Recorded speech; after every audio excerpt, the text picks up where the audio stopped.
ఆఖరికి స్వయాన నీ చెల్లి నువ్వు ముఖ్యమంత్రి అయిన తర్వాత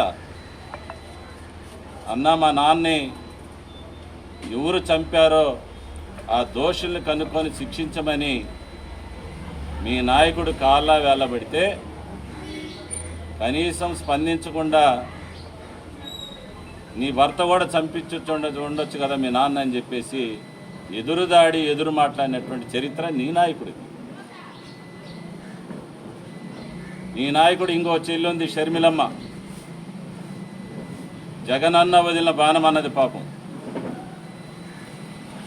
అబద్ధపు మాటలు, అసత్య ప్రచారాలు, అమలు కానటువంటి హామీలన్నీ ఇచ్చింది పాపం ఆమె షర్మిలమ్మ. పాదయాత్ర కూడా చేసింది పాపం అన్న కోసం.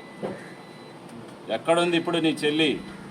చంద్రశేఖర్ పోయి తాడేపల్లి ఉన్నటువంటి మీ నాయకుడిని అడగండి.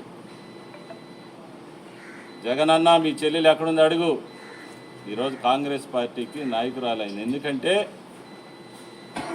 వాళ్ళ నాన్న పంచిచ్చినటువంటి ఆస్తి నాకు ఎందుకు ఇవ్వని అడిగినందుకు ఇంట్లో నుంచి గెంటి వేసినట్టు చరిత్ర. చంద్రశేఖర్ మీ నాయకుడు జగన్మోహన్ రెడ్డి అడుగు. జగనన్న మీ అమ్మ ఎక్కడుందని అడుగు. నీకేం సమాధానం వస్తుందో తెలుసుకోను. సొంత తల్లిని కూడా ఇంట్లో నుంచి బయటేసిన చరిత్ర నీ నాయకుడిది.